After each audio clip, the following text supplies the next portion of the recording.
Здравствуйте! Добро пожаловать на канал About Animals. Может ли зверь испытывать жалость или доброту по отношению к человеку?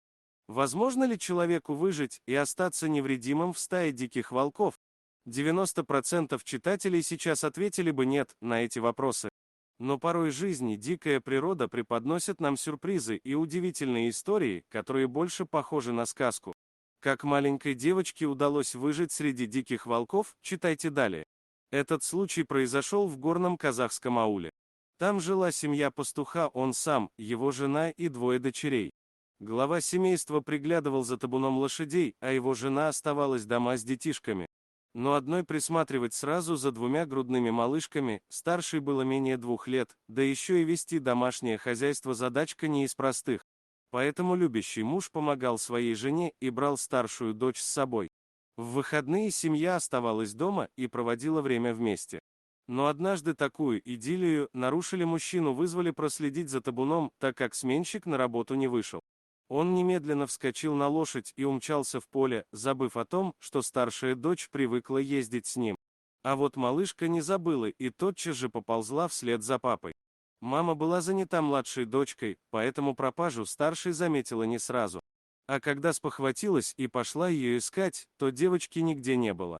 Убитые горем родители искали ребенка последующие 3 суток, им помогали соседи, но все поиски оказались безуспешными. Так как неподалеку от аула был лес с дикими волками, то все посчитали девочку уже не найти, ее растерзали звери.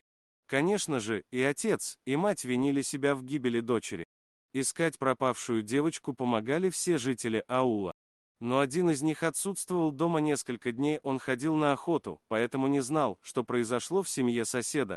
Охотник возвращался домой и на своем пути встретил стаю диких волков. Звери вели себя странно, они не нападали на мужчину, хотя у него было при себе ружье. Но и не пускали его вперед. Мужчина испугался, он понимал, что у него просто нет шансов выстоять в битве с разъяренными волками. В отчаянии он попытался напугать зверей, предупредительно выстрелив в воздух. Но они не сдвинулись с места. Тогда раздался еще один выстрел. И волки все же решили удалиться. Но охотник заметил, что одна волчица стояла неподвижно и даже не думала уходить с этого места. Он подумал, что она охраняет своих волчат.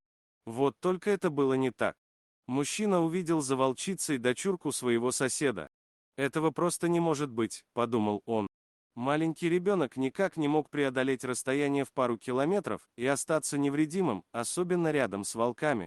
Девочка тоже узнала соседа и поползла к нему. Волчица не препятствовала этому, только посмотрела и убедилась, что ребенок в безопасности. А затем ушла вслед за стаей.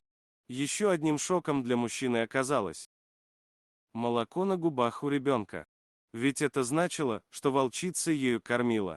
Почему так случилось? Было ли это результатом жалости, или же волки перепутали, приняв девочку за волчонка? Охотник принес девочку в аул, и счастью родителей просто не было предела. Они тоже не поняли, что это было за чудо, но какая разница? Ведь их дочка снова рядом, целая и невредимая. Спасибо за просмотр. Подписывайтесь на канал, где вы найдете еще много интересного. А также ставьте лайки и пишите комментарии, что думаете насчет этой истории.